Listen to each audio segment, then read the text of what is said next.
여러분 안녕하십니까? 광주 MBC 뉴스투데이입니다. 먼저 오늘의 주요 뉴스입니다. 장마철 국지성 집중호우가 이어지고 있습니다. 기습폭우로 급류에 휩쓸려 숨지는 사고가 잇따르는데 예보 시스템은 현실을 따라가지 못하고 있습니다. 청와대 참모진과 여당 지도부가 현안 파악을 위해 잇따라 지역을 찾고 있습니다. 소통 채널이 없었던 지난 정부 때와는 180도 달라졌습니다. 친환경 자동차와 로봇 산업의 최신 기술과 제품을 소개하는 전시회가 김대중 컨벤션 센터에서 열리고 있습니다. 전두환 회고록에 대한 5월 단체와 유가족의 소송이 광주에서 열릴 것으로 보입니다. 장마철이 시작되면서 우리 동네는 폭우가 쏟아지는데 바로 옆 동네는 비가 한 방울도 안 오는 국지성 호우를 종종 만나실 겁니다. 얼마나 심각한지 또 왜 이런 현상이 일어나는지 먼저 송정근 기자가 전해드립니다. 기습폭우에 70대 농민이 급류에 휩쓸려 숨진 나주 사고. 이상은 여기 강산고 요리 집중을 그냥 폭우로 와서. 아니 압이 안 보이죠, 압을 보게. 당시 기상청 예보에 집중호우는 없었습니다. 2시간 만에 한 200mm 내린 것 같지, 갑자기. 원래 없는 걸로 다 했어. 나도 어저께 걸음 뿌렸어. 비 안 올 줄 알고. 최근 창원에서도 예보에 없던 집중호우에 근로자 3명이 불어난 물에 휩쓸려 숨졌습니다. 두 사고 모두 좁은 지역에만 퍼붓듯이 쏟아지는 국지성 집중호우 때문이었습니다. 나주의 경우 사고가 난 노안면에 200mm가 쏟아지는 동안 금천면에는 겨우 7.5mm가 내렸고 다도면에는 강우량이 기록되지 않았습니다. 이 같은 국지성 집중호우는 한반도의 기온 상승으로 대기 불안정이 심해지며 늘어나는 추세지만 예측은 쉽지 않습니다. 한반도는 산지가 70%이면서 특히 우리 지역은 오밀조밀한 산지 지형이 많습니다. 그래서 기류가 시시각각으로 변하는데요. 이러한 시시각각으로 변하는 구름대를 모니터링하기는 상당히 어려운 부분이 있습니다. 짧은 시간에 좁은 지역에 쏟아지는 국지성 집중호우는 침수나 붕괴 사고는 물론 인명피해로 이어지기 일쑤지만 아직까지는 예측 시스템마저 마련돼 있지 않습니다. MBC 뉴스 송정근입니다. 그렇다면 이렇게 재해를 부를 수 있는 기습적인 국지성 호우, 예보를 더 잘할 수는 없는 걸까요? 연구 결과들을 찾아보면 이런 기상현상이 늘어나고 있는 추세라 대책이 더욱더 필요해 보입니다. 이어서 김인정 기자입니다. 최근 40년간 전국 일강수량 변화입니다. 80mm 이상 호우가 내리는 날이 매년 늘어나 60일에서 80일까지 늘었습니다. 이는 과거에 비해서 최근의 강수 패턴이 집중호우의 형태로 바뀌면서 강수량 또한 증가했다는 것을 의미합니다. 특히 호남 지역은 이런 집중호우 중에서도 매우 좁은 지역에 많이 내리는 국지성 호우가 잦은 지역입니다. 광주 지역에서 최근 10년간 내린 집중호우 중 국지성 호우가 4번 중 1번꼴이라는 연구 결과도 있습니다. 문제는 국지성 집중호우는 점점 늘어나고 있지만 촘촘한 예측이 쉽지 않다는 데 있습니다. 짧은 시간에 좁은 지역을 지나는 강한 비구름이 어디로 지나갈지 예측하는 건 현재 관측 기술로는 어려운 일입니다. 지금까지는 영국에서 개발된 모델을 우리나라에 적용을 하다 보니까 우리나라의 지형적인 특성이라든가 기상학적인 과거의 특성들을 충분히 반영하지 못한 부분이 있었습니다. 그래서 이제 이걸 개선하기 위해서 현재 기상청은 한국형 수치 예보 모델을 개발하고 있고요. 예측이 힘들다면 차라리 호우 가능성이 생길 때 빠른 경고를 적극적으로 하는 방식이 재해 방지에 더 현실적이라는 지적도 있습니다. 우리가 이제 인명이나 이제 재산 피해를 방지하기 위해서는 좀 더 과도한 정도로 어떤 워닝, 경고하는 시스템이 있어야 된다고 생각하거든요. 그래서 기상청도 마찬가지로 일본의 지진이 그렇죠. 지진이 안 나더라도 계속 경고를 하잖아요. 그죠? 한편 기상청은 한반도 이상 기상 현상인 집중호우와 폭염에 대한 연구를 올해부터 시작한 상황이라고 밝혔습니다. MBC 뉴스 김인정입니다. 오늘은 본격 더위가 시작된다는 절기 서서입니다. 덥고 습한 가운데 비는 계속 이어지겠는데요. 현재 레이더 영상 보시면 장마 전선이 계속해서 우리 지역에 영향을 주고 있습니다. 내일까지 광주와 전남 지역에는 30에서 80mm의 강우가 예상되고요. 비가 오는 곳에서는 돌풍과 함께 천둥과 번개가 동반될 것으로 예상됩니다. 비는 오늘과 내일 오후부터 밤 사이에 잠시 소강 상태를 보이겠습니다. 비로 인한 피해 없도록 주의하시기 바랍니다. 비가 와도 여전히 기온은 높겠는데요. 당분간 낮 기온 30도 안팎을 유지하면서 평년 기온을 웃돌겠습니다. 밤에도 25도를 넘어서면서 곳곳에 열대야가 나타날 것으로 보입니다. 밤낮 할 것 없이 기온과 습도가 높아서 불쾌지수가 오르니까요. 너그러운 마음 가지고 생활하시면 좋겠습니다. 현재 기온 보시면 대부분 지역 25도 안팎으로 출발하고 있고요. 장성과 화순의 낮 기온 28도, 담양 27도로 예상됩니다. 대부분 지역 어제와 비슷한 기온 보이겠습니다. 곡성이 29도, 구례 28도, 보성 26도를 보이겠습니다. 날씨였습니다. 정권이 바뀐 뒤로 광주시나 전라남도를 대하는 청와대와 여당의 대접이 달라졌습니다. 광주 전남으로서는 현안을 해결하고 발전을 도모할 수 있는 좋은 기회이기도 합니다. 보도에 윤근수 기자입니다. 전병헌 청와대 정무수석이 광주시와 전라남도를 잇따라 찾아왔습니다. 문재인 대통령의 대선 공약을 점검하고 지역의 현안을 파악하기 위한 것으로 전국에서 가장 먼저 호남을 선택했습니다. 예산 편성을 하는 과정에서도 우리 또 광주시가 당면하고 가장 우선적으로 해결해야 될 문제에 대해서 최선을 다해서 또 반영하는. 일주일 전엔 하승창 사회혁신수석이 그리고 지난달 15일엔 장하성 정책실장이 광주를 방문했습니다. 특히 장 실장은 청와대와 광주를 잇는 한라인 역할을 자처하기도 했습니다. 청와대와의 소통 채널이 없었던 이명박 박근혜 정부 때와는 180도 달라진 모습입니다. 여당인 민주당도 광주에서 최고위원 회의를 열고 대선 공약을 꼼꼼하게 챙겼습니다. 한전 공대에 대해서도 좀 더 치밀한 실효적인 관점에서 접근을 하도록 하겠습니다. 문재인 대통령에 대한 호남의 압도적인 지지, 그리고 호남이 국정 운영의 파트너가 될 거라던 대통령의 약속, 이런 것들이 영향을 미친 것으로 보입니다. 어쨌든 광주 전남을 향한 청와대와 여당의 관심은 현안을 해결하고 도약의 발판을 마련할 수 있는 기회라는 점에서 고무적입니다. 직접 또 지역 현장도 찾아주시니까 세상이 또 어떻게 정부의 방침이 어떤 세상을 만드는지 체감하는 그런. 문재인 정부 1기 내각에 호남 출신들이 다수 발탁됨에 따라서 광주 전남 발전을 위한 구상이 실행으로 옮겨질 가능성도 한층 높아졌습니다. MBC 뉴스 윤근수입니다. 정치개혁 광주행동이 출범식과 함께 토론회를 열고 민심을 반영한 선거제도 개혁을 촉구했습니다. 정치개혁 광주행동은 잘못된 선거제도가 효심을 왜곡하고 기득권 정당의 독과점 구조를 만들었다며 개헌 과정에서 선거제도를 개혁해야 한다고 지적했습니다. 또 정당 득표율과 비례대표를 연동하는 선거제도 개편과 결선투표제 도입, 18세 이하의 선거권 보장 등을 개혁 과제로 제시했습니다. 도시공원 민간개발 방식이 논란이 되고 있는 가운데 광주시민단체협의회는 윤장현 시장이 직접 나서 시민과 함께 답을 찾으라고 요구했습니다. 시민단체협의회는 1단계로 민간개발이 예정된 4개 도시공원에 대해서는 공공성과 공익성을 평가할 기준을 마련하고 나머지 21개 공원은 가능한 모든 방안을 공론화한 뒤 시민과 함께 결정해야 한다고 주장하며 이같이 요구했습니다. 친환경 자동차 기술의 오늘과 내일을 볼 수 있는 전시회가 개막했습니다.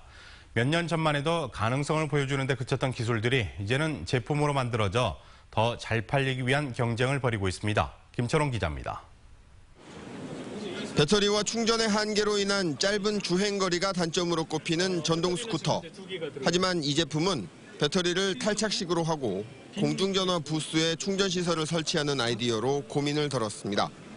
배터리 쉐어를 통해서 언제든지 배터리 충전 시간 동안 멈춰지지 않고 언제든지 사용할 수 있는 10초 안에 배터리를 교체하여 바로 사용할 수 있는 그런 시스템을 적용된.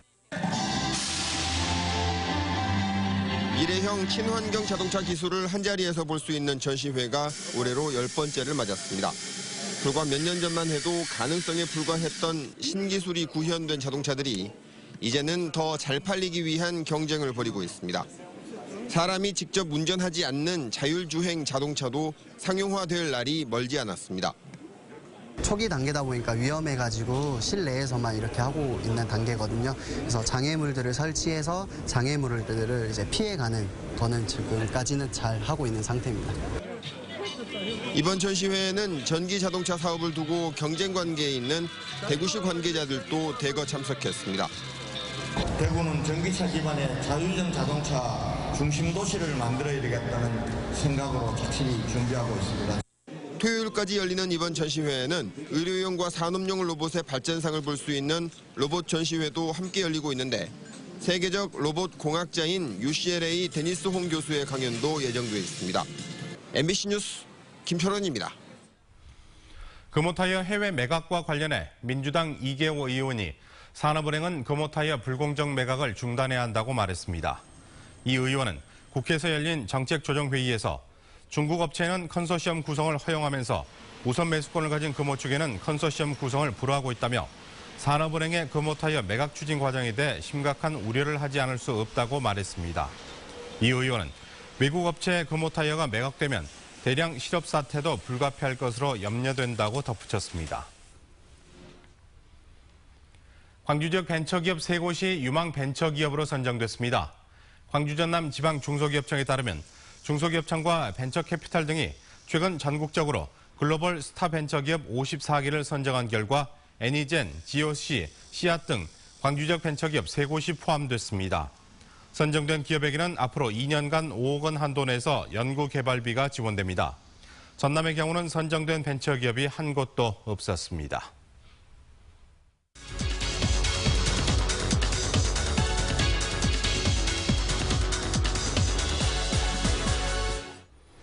내년도 최저임금을 결정하기 위한 최저임금위원회의 심의가 진행되고 있습니다.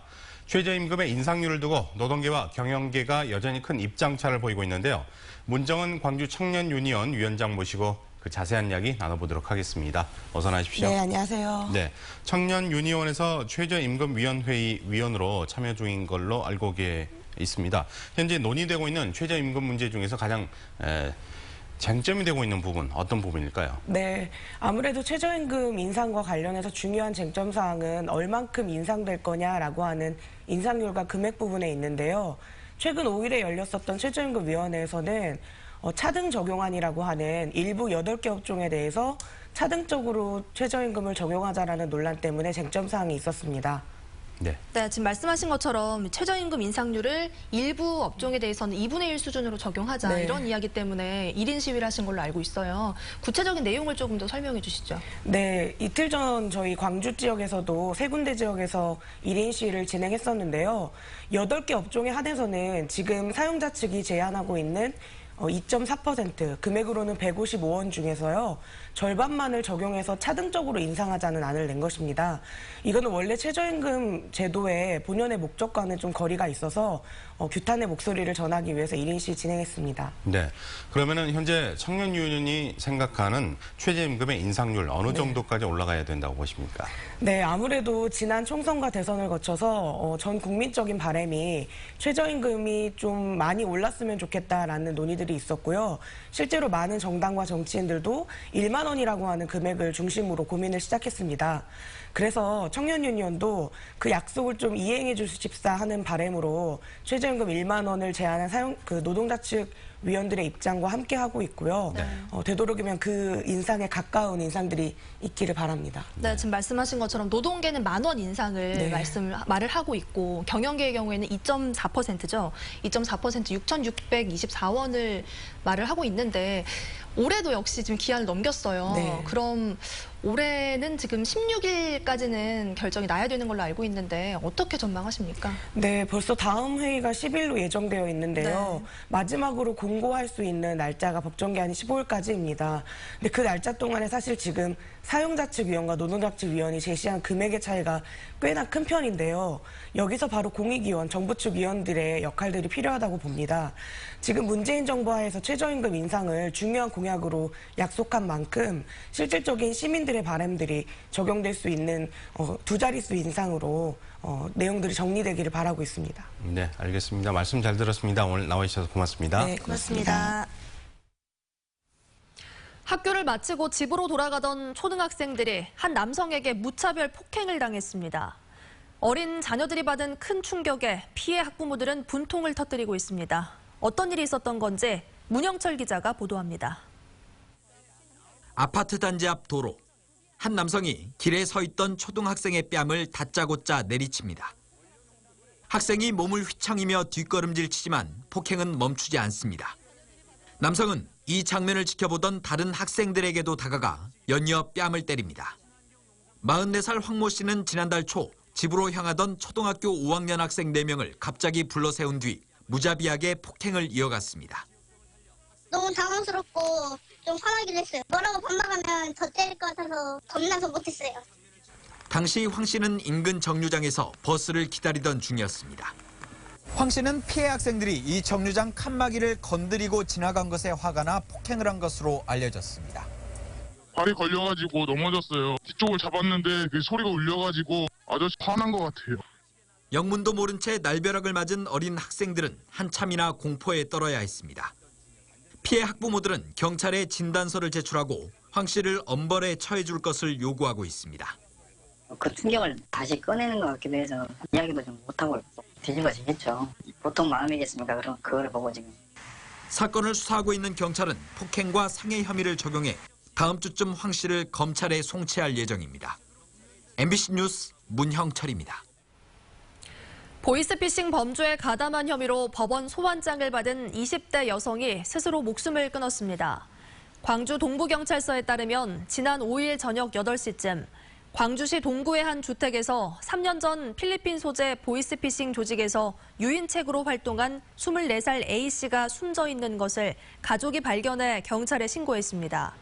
경찰은 A씨가 나쁜 짓인 줄 알면서도 범죄에 가담했지만 진심으로 반성한다는 내용의 반성문을 남겨둔 점으로 미뤄 신변을 비관해 스스로 목숨을 끊은 것으로 보고 사건을 내사 종결했습니다. 취업난 등을 비관한 20대가 잇따라 스스로 목숨을 끊었습니다. 광주 남부경찰서에 따르면 지난 4일 새벽 6시쯤 광주시 남구의 한 아파트에서 29살 정모 씨가 목을 매 숨져 있는 것을 가족이 발견해 신고했습니다. 경찰은 정 씨가 3년 동안 공기업 취업을 위해 노력했지만 번번이 실패하자 처지를 비관해 스스로 목숨을 끊은 것으로 보고 있습니다. 광주시 북구의 한 아파트에서도 같은 날 간호조무사 일을 해오던 20대 여성이 사는 것이 힘들다는 말을 남기고 스스로 목숨을 끊었습니다.